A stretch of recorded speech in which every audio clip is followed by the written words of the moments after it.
Oke, bismillahirrahmanirrahim. Halo guys, assalamualaikum warahmatullahi wabarakatuh. Jumpa lagi bersama kami di Marola Channel. Guys, wah, ini asli benar-benar mantap. Jutek Bongso selaku kuasa hukum 7 terpidana menyampaikan bahwa pihak kuasa hukum 7 terpidana akan melaporkan nasib 7 terpidana kepada Komisi 3 DPR serta Kapolri terkait PK 7 terpidana ditolak mentah-mentah oleh MA. Mau dibawa kemana nasib 7 terpidana ini jika penegakan hukum di Indonesia seperti ini, katanya. Oke guys, dapat berlama-lama lagi seperti apa komennya. Ini dia, let's go. Let's go. Berita update terkini ya tentang langkah-langkah yang akan kami lakukan dari kuasa hukum 7 terpidana pada kasus kematian Vina dan Eki di Cirebon pada tahun 2016 yang lalu. Sebagaimana kita tahu bahwa setelah putusan PK tanggal 16 Desember 2024 yang lalu, bahwa memang 1 minggu kemudian ya, tepatnya mulai dari tanggal 21 Desember 2024 hampir semua aktivitas libur, termasuk kita semua, kami semua tim hukum, banyak yang sudah tersusun acara keluar bersama dengan keluarga dan sebagainya. Dan per tanggal 6 Januari 2025 kami sudah aktif beraktivitas kembali. Kami sampaikan bahwa tim kuasa hukum untuk 7 terpidana tidak akan tinggal diam. Minggu ini kami akan kejar ya untuk meminta salinan putusan dari PK di Mahkamah Agung, sambil kami mempersiapkan langkah-langkah ya yang akan kami lakukan dari tim kuasa hukum ya 7 terpidana di kasus Vina dan Eki di Cirebon tahun 2016 yang lalu. Adapun langkah-langkah yang akan kami lakukan, bahwa minggu ini kami akan segera mengirimkan surat permohonan untuk audiensi bertemu dengan Komisi 3 DPR RI. Mantap. Kami memohon kepada Ketua Komisi 3 DPR RI agar dapat memberikan waktu kepada tim hukum dan keluarga. Ya, harus. Bila mana kami akan menghadap, kami akan beraudiensi, kami akan bercerita selaku wakil rakyat kami di DPR RI, perjuangan yang sudah dilakukan, apa yang terjadi, apa harapan kami gitu ya untuk kepada DPR Komisi 3. Kenapa kemarin kami tidak tempuh untuk menghadap ke Komisi 3? Oleh karena kami menilai pada pengajuan PK terdahulu kemarin itu adalah murni untuk upaya hukum yang luar biasa yang kami lakukan. Setelah upaya hukum luar biasa lewat PK yang kami lakukan pada tahun 2024 yang lalu, dari bulan Juni ya, yang lalu ketika kami lakukan ya, maka setelah putusan PK dapat kami informasikan hasilnya adalah Mahkamah Agung menolak PK bagi 7 terpidana di kasus Vina dan Eki ini. Tentu upaya hukum lain akan kami lakukan untuk mendapatkan bukti baru dan langkah-langkah hukum ke depan. Ya, itu sebabnya kami memandang, tim hukum ini dan keluarga memandang perlu untuk melakukan audiensi kepada Komisi 3 ya, untuk mengawal kasus ini dan upaya-upaya hukum yang akan kami lakukan ya, untuk dapat dikawal oleh Komisi 3 selaku wakil rakyat ya, di DPR RI. Ya. Sebagaimana kita tahu bahwa kasus ini adalah menyentuh rasa keadilan bagi keluarga terpidana dan juga masyarakat luas, mendapatkan perhatian yang begitu luas dari masyarakat. Tentu kita harapkan Komisi 3 DPR RI dapat berperan ya, menunaikan fungsi pengawasan, fungsi selaku perwakilan rakyat ya. Kami selaku rakyat masyarakat bersama dengan keluarga akan datang menghadap untuk melakukan audiensi. Kami akan bercerita dari A sampai Z dan langkah-langkah hukum kami lakukan untuk ke depan. Kemudian langkah yang kami akan guys. Ini wajib ya. Ini wajib Komisi 3 DPR harus dilibatkan. Kuasa hukum 7 terpidana harus melibatkan Komisi 3 DPR karena mereka adalah perwakilan kita di DPR. Jadi ini ya, menurut saya ini wajib mereka harus dilibatkan. Kasus ini harus dilaporkan kepada mereka, begitu. Harus didudukkan lah dengan mereka semua.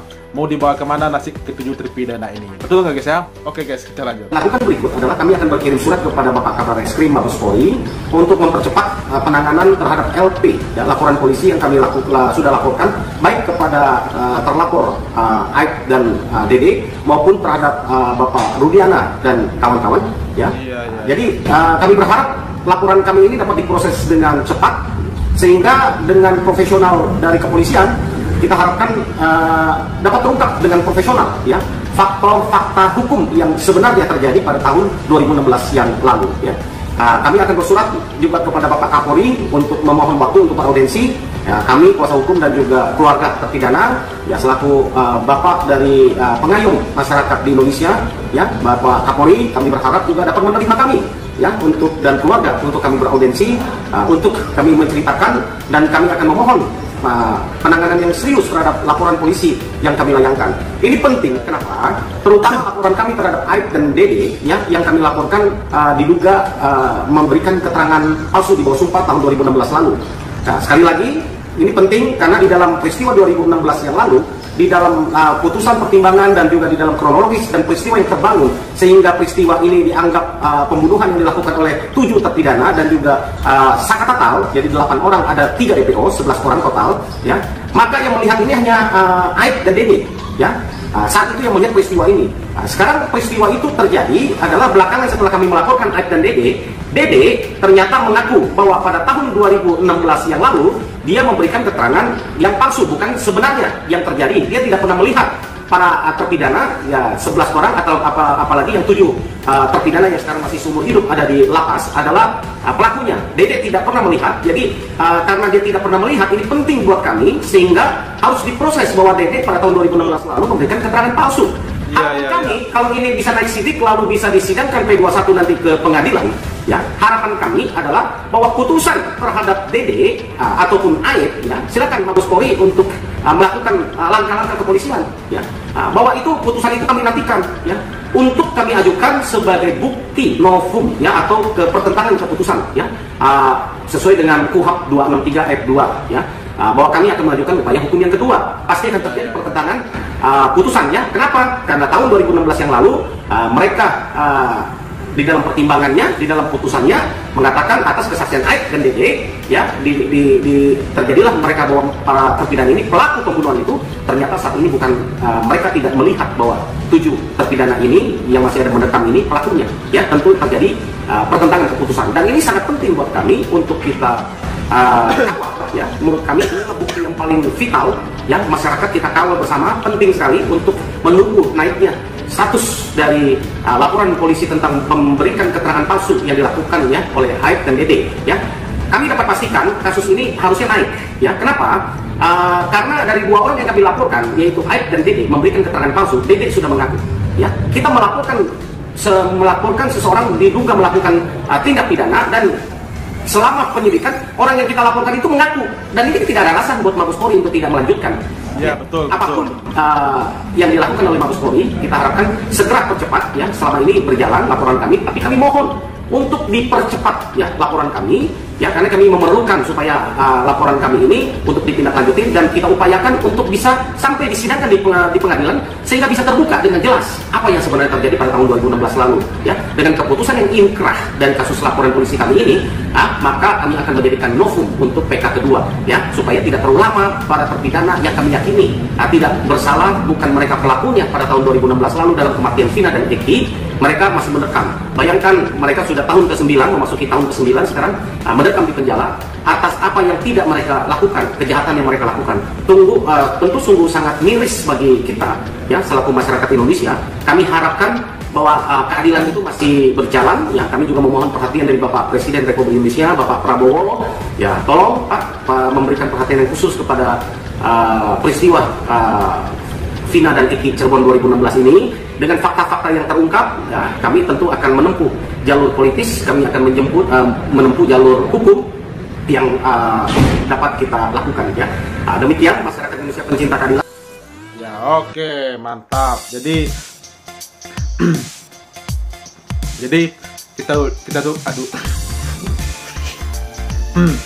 sorry guys. Jadi kita tunggu langkah-langkah selanjutnya oleh kuasa hukum 7 terpidana ini, ya guys ya. Katanya mereka semua akan menghadap ke DPR Komisi 3 kepada Pak Kapolri begitu ya, dan juga menelepon Mabes Polri.